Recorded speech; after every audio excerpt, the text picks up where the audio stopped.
Hi guys, it's Real Talk with Tracy. I was having such a weird dream last night. I was in the sandbox with my uncle who was married to my aunt. They live up north from me. He's the ultimate narcissist. Wealthy guy, but very selfish, self-serving. Everything's about him.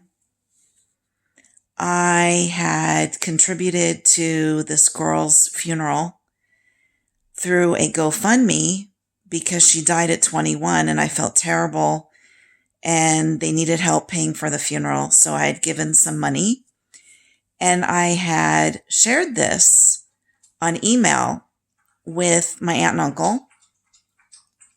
And my aunt said that he was so taken back by the fact that I would even ask for him to contribute to something like this. So you could hear the background noise. My dog is drinking water. I don't have a waterfall in my house. Anyway, I was dreaming I'm sitting in a sandbox with my uncle and I have a strainer and I'm going through the sand and I'm trying to find, with the strainer, I'm trying to find his heart. And I'm picking up things like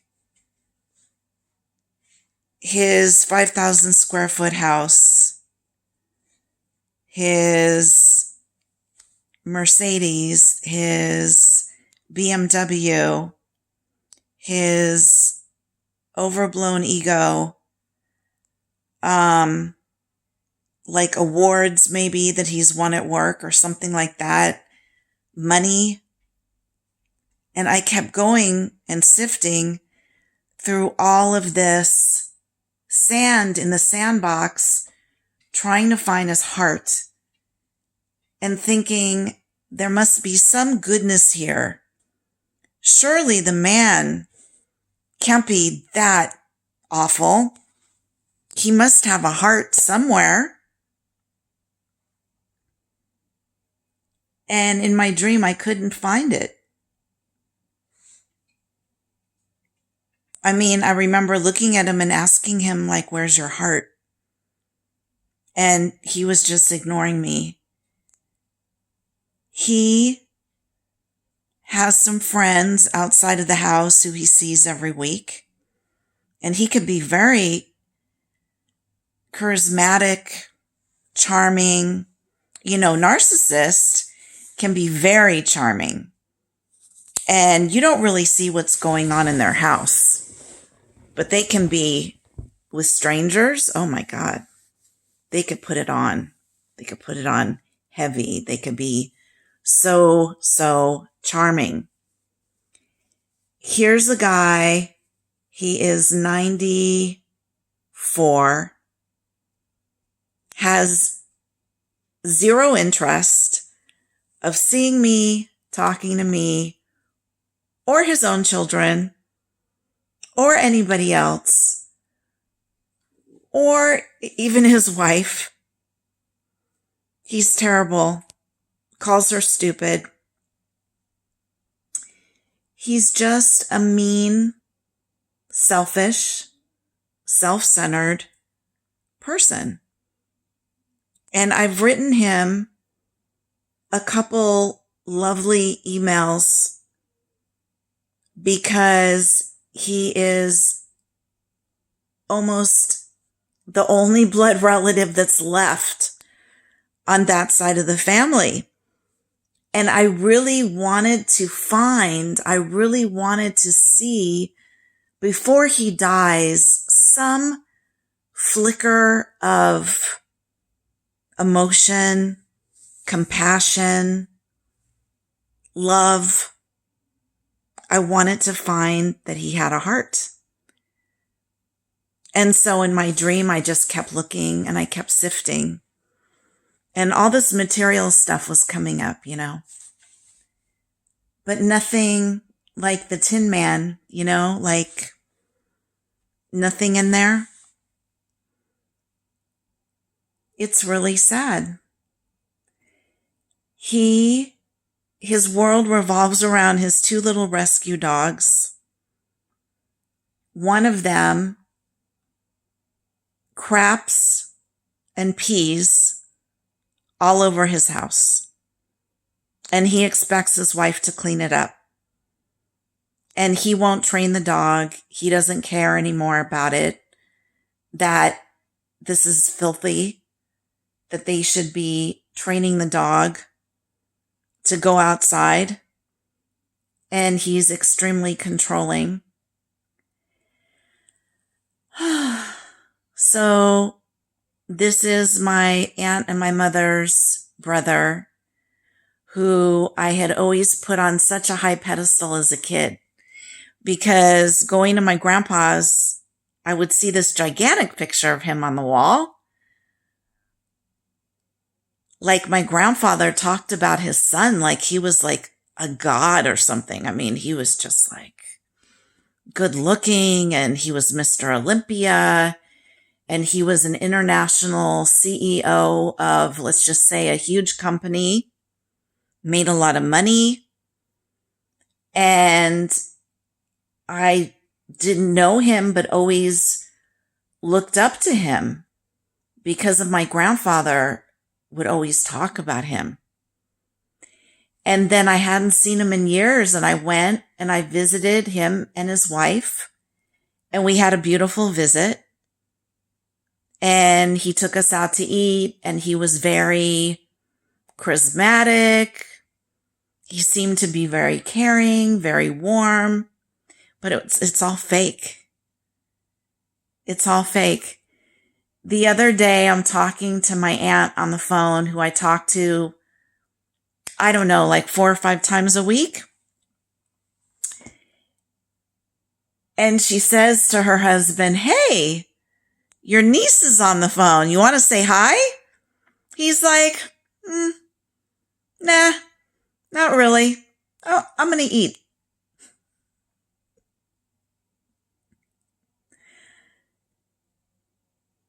He doesn't care about leaving a legacy when he goes. He hasn't signed even the will between him and his wife.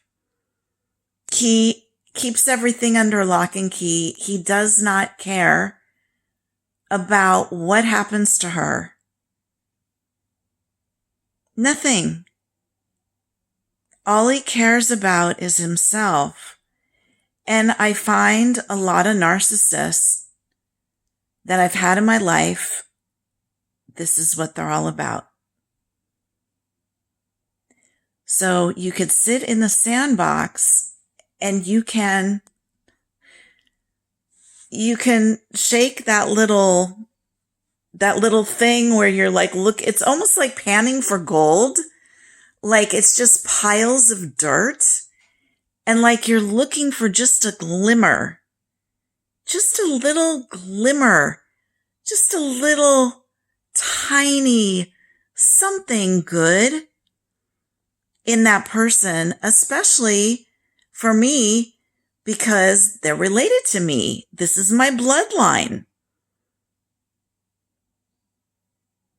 And it's empty.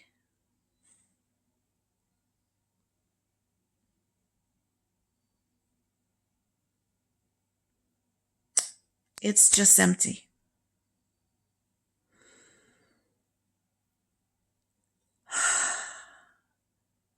I was hoping that I would go and see him, and he would tell me stories, and I would be filled up in my heart with joy, some kind of happiness about this family before everybody dies off.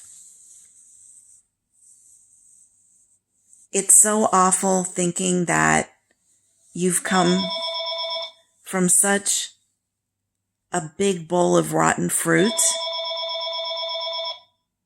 I'll be back. Okay. So anyway, it's really sad thinking that your ancestry is rotten fruit, thinking that these people are so awful and that you come from this. Like you come from something that is defective. It is really, really hard. I just can't explain it. If you've had narcissists in your family, you get where I'm coming from. And you may even be afraid that you're like that. But obviously, you're a caring, empathetic person, or you wouldn't be seeking out these YouTube videos. You wouldn't care because you would be spending so much time admiring who you are and having people around you to build you up because of your deep, deep insecurity that you wouldn't get it. But if you're here listening to me, you get it. And what I want to say to you is, it's not our fault that we come from selfish people that are narcissists, that are wrapped up in themselves. That we are just their play toy. And what's so weird about the sandbox, which is such an analogy for life, I remember as a kid having a crush on my neighbor, her older brother. And I remember him coming over to the house and we had a sandbox. We were living in Simi Valley, California in the 60s. And we had a sandbox and I remember him playing with me in the sandbox. And then he took a cup or a hand, something full of sand, and he opened my mouth and he almost killed me. He threw all of the sand in my mouth and down my throat. And I remember coughing and hacking and I may have thrown up. And I remember just being so shocked that this older boy that I had such a crush on finally came into my world and sat down with me in my sandbox and pretty much wanted to harm me. And so I do get a lot of nightmares. I get a lot of nightmares about not being safe.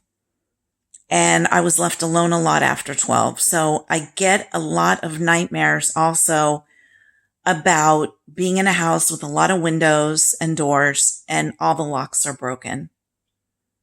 Someone's trying to come and get me. And that was pretty much what I was going through.